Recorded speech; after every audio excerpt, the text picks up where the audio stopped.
Hey everybody, it's Horse Wonder Wednesday, and have you been wondering how exactly we went about trailering this cute little princess from New Hampshire, what that looked like, and also trailering the drum horses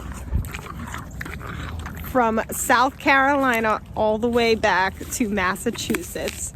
We're going to talk about how much that cost, how often we had to stop, how long the whole trip took, and all the tips and tricks that we learned along the way and while preparing for that trip.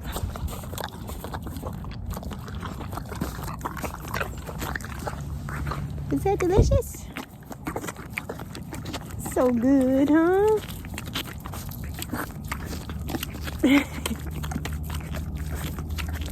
You're such a sweet pony. You're the sweetest little princess.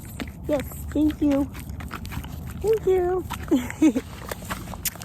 Now, I definitely weighed the pros and cons of having a professional company transport our mare and our foal from South Carolina to Massachusetts. So I am going to talk about the cost differences with that, and I did talk to several companies to find out what they would do to make it safe to transport the two of them, the logistics of that, and what I ended up doing to make it a really good trip for the two of them. Oh, excuse the mud. We had snow and then rain and then warm weather. All the snow melted and we're left with this gross mud.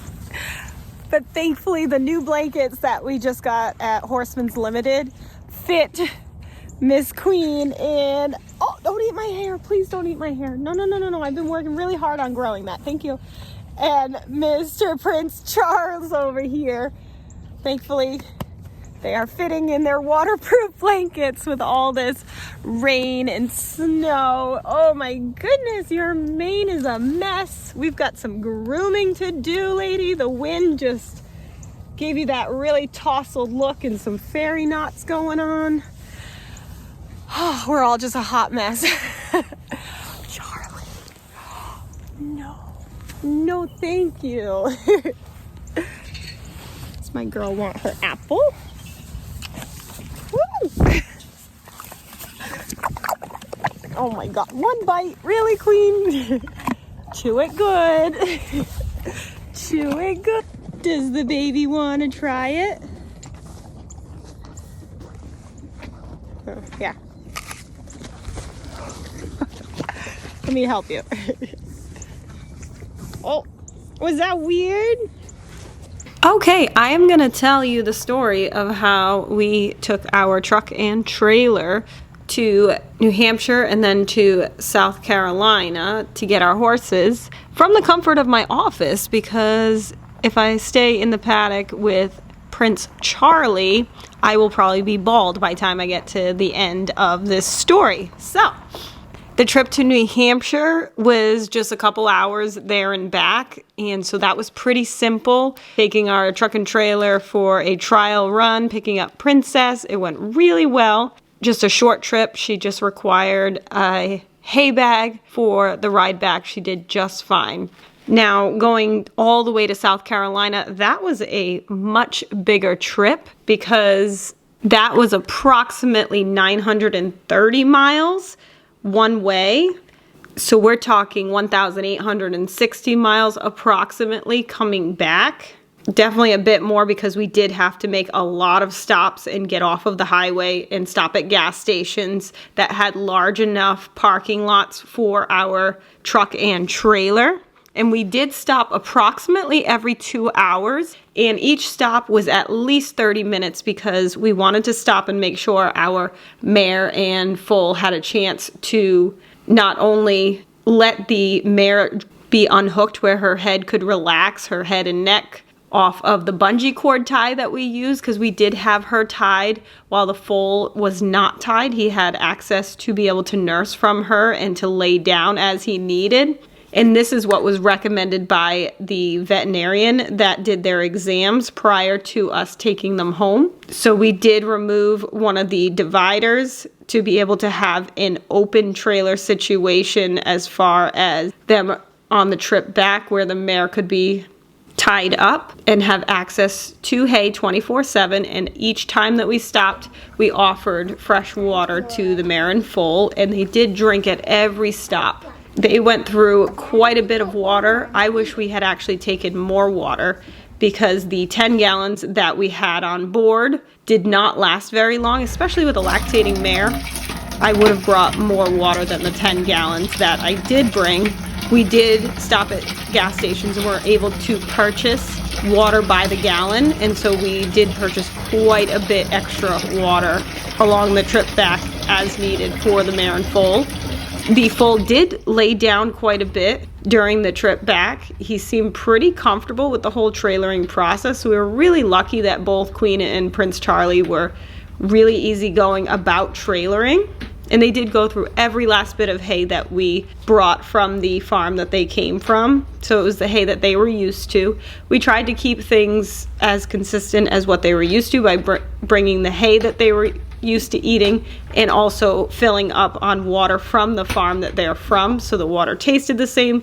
We just really wanted to make sure that everything was as normal as possible for a stressful trailer ride going all the way to Massachusetts. Now, it did take us approximately 20 hours to get from Massachusetts to South Carolina, and then coming back took us approximately 28 hours. So we did have several stops along the way. Like I said, every 2 hours, at least 30 minutes, so that the mare and foal could have breaks.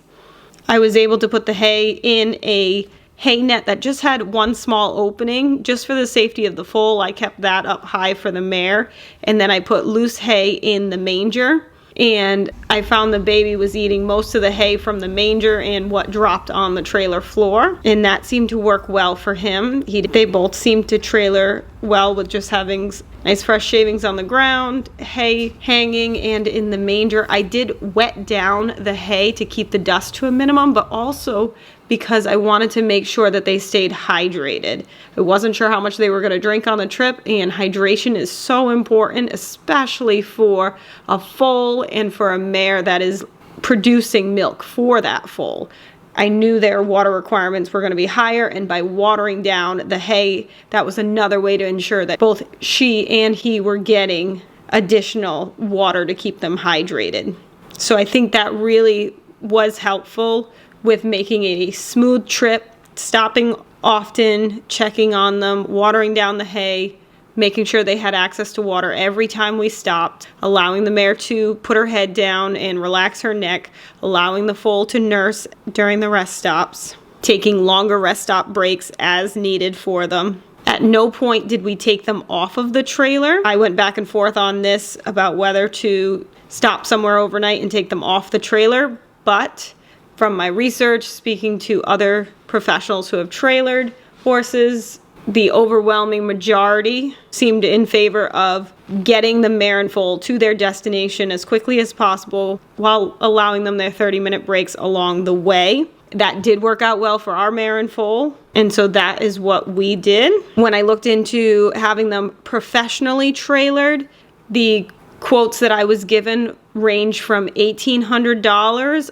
all the way up to $3,000, and some of those were contingent on them being able to pick up other horses along the way to make that trip financially feasible. However, the mare and foal would then be on a trailer with other horses. There would be additional stops to pick up these other horses. Their trip would be longer because of picking up other horses. And so I felt it was in the best interest of the mare and foal that we pick them up, and that way we can make sure that they are getting from South Carolina to Massachusetts as quickly as possible while getting the breaks that they need and without exposure to other horses along the way. And financially, it made more sense because the entire trip cost us $836. And that is gas, that is tolls. The tolls were more expensive because of the combined truck and trailer. And so that contributed to that price. And also having to purchase gallons of water for the horses at gas stations. Had we brought more 5-gallon jugs that we could have filled up at the farm prior to leaving. That would have saved us some money there. And because our horse trailer has living quarters, we were able to take naps in the living quarters when we were parked in parking lots rather than having to pay to camp somewhere. So it was quite a cost savings in that respect. However, we did have to buy a horse trailer in order to trailer the horses ourselves. But we were looking to purchase a trailer anyways because we wanted to be able to bring our horses camping. So ultimately, I'm really happy with the fact that we decided to go get the horses ourselves. It was an amazing adventure. I learned a lot along the way, and we were so lucky that it went so smoothly. And honestly, I wouldn't have changed a thing about any of it except for bringing more water. Otherwise, everything else went really well. Once we got the horses off the trailer, the mare and foal were so happy, especially the foal. He was running around the paddock once we got there and just loved being able to stretch his little legs. But honestly, they didn't seem tired or stressed out or overwhelmed from the trailering, which I was very surprised. I was expecting that to have really taken a toll on them coming that far of a distance, but they settled right in. I was really impressed. So if you're considering trailering your own horses, I would definitely say it's doable, and just do your research and use some of these tips, and I think it's definitely worth it to be able to do it yourself. But of course, if it's not feasible, there are professional companies that you can get quotes from, and you can compare rates and see what's the best fit for your situation for getting your horse trailered. So thank you for hanging out with us on Horse Wonder Wednesday. And if you haven't started your farm yet, what are you waiting for? Get your farm on. Hey, hey. Like and subscribe. 1,